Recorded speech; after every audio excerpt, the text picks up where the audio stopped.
My first full day in Belarus began as all of my days would, being picked up by my driver, Sergei.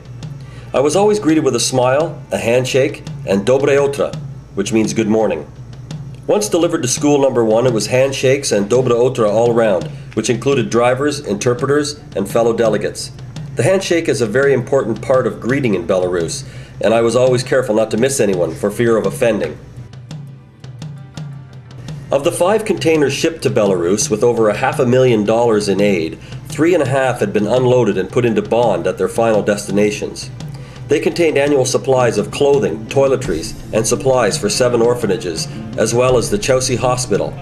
They would also benefit disabled children, disabled adults, and the local Red Cross who focus on war veterans. In school number 1, we had the other 1.5 containers with food, laundry soap, family parcels from Canadian families, and products and food for those in the Guardian Angel program. However, at this point, it was still in bond, and we would not be able to start delivering until the release was signed by the President. In the meantime, we were to familiarize ourselves with the layout in the gym. The boxes were organized by program and region, and we needed to be ready when it was released, as time was becoming a factor. Dave Shaw introduced all of the delegates, as several of us had just arrived in the previous 2 days. Naturally, the Belarusians assumed that we all knew each other. However, some of us were meeting here for the first time. This also gave us an opportunity to meet the rest of the drivers and the interpreters. Dave had set up tours for those wishing it, and our first stop would be the Chausy Orphanage. The orphanage is made up of 2 main buildings facing each other across a lawn.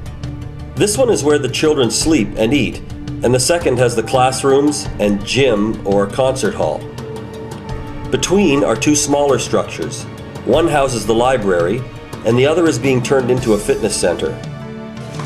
Although it is March break and most of the children are away visiting grandparents or relatives, the children that are left are busy chopping ice and cleaning up as the snow and ice melt.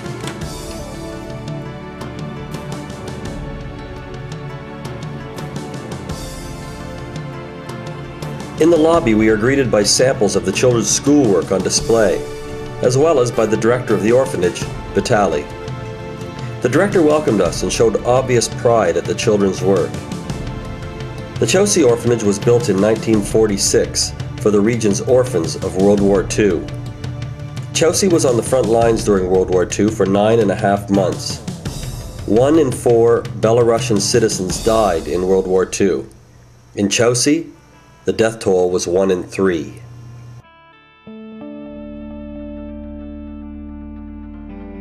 The Chausy Orphanage, or boarding school as they often refer to it, can house 135 children. Currently, it has 105.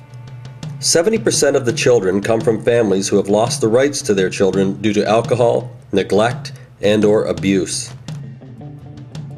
The government is currently restructuring the orphanages, and this one would have been closed.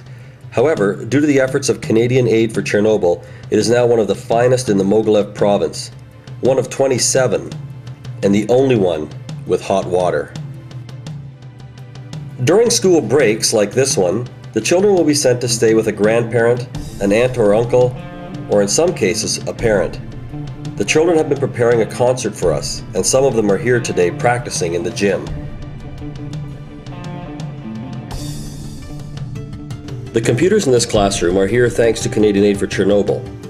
The director explained to us that they are available not just during class time, but also during free time for the children to use and play games.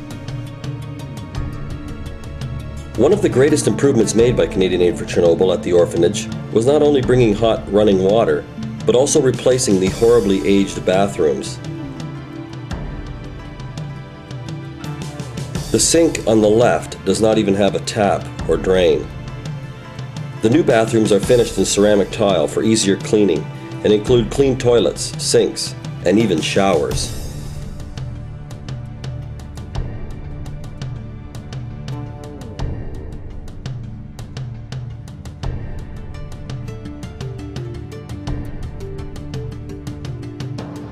This library is stocked with books bought with money raised from a Canadian Aid for Chernobyl program in conjunction with Lynn's school.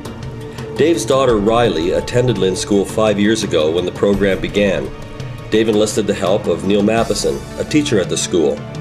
They started a program called Reading for Excellence.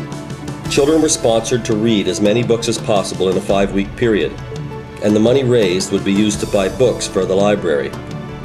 In the first year, $3,000 was raised, which purchased 1,200 hard-covered encyclopedias and books. The program has continued, and this year extended to include the Chausy Orphanage and Girls Orphanage in Mogilev. Each of the 3 orphanages received $1,000 worth of books this year. Due to this effort, the Chausy Orphanage Library is now considered one of the best in the district. A side benefit to this program is that many of the Canadian children involved have become avid readers themselves. The voice you will hear next is that of Vitaly, the director, followed by the interpreter. Thank you very much for everything that you're doing for our children. This sport gym or fitness center is new and still undergoing improvements. Vitaly was very interested in having this facility for the children, so they started working on it 2 months prior to our visit. The children were paid to help renovate, and they cleaned and painted the building and built what they could for the equipment. In this way, they helped to create this space, which in turn generated more interest in its use. A girl at the orphanage entered a national writing contest and won. The prize money was to be used in her school, and that money was used to buy the equipment for this facility. It has 3 rooms, one for boxing and wrestling, one for weightlifting, and one for general fitness. The last building on our tour is where the children sleep and eat. And first stop is the bathrooms, replaced by Canadian Aid for Chernobyl and Don and Shirley Green. Once again, hot and cold running water and showers, often referred to as the nicest bathrooms in Chausy. Although the medical room is small, they have nurses on staff for nutrition and to deal with minor medical issues. They would like to have a doctor on staff as well, so that children who become sick can be treated here and not have to go to the hospital.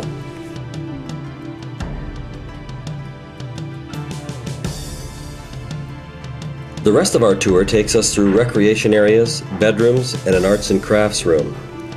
In the Belarusian orphanage system, when a child graduates from grade 9, the director and staff determine his or her future based on how they have performed in school.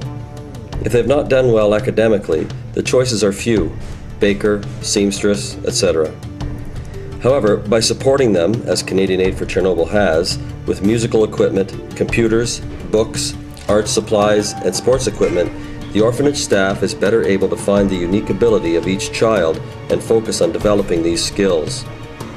As the country develops privatization, more opportunities arise for a better standard of living, and these children will be prepared. For these children, this is the only way to break the cycle. Since receiving this aid, there have been many positive accomplishments. One girl, who comes to Brockville in the summer, placed first in a provincial singing competition.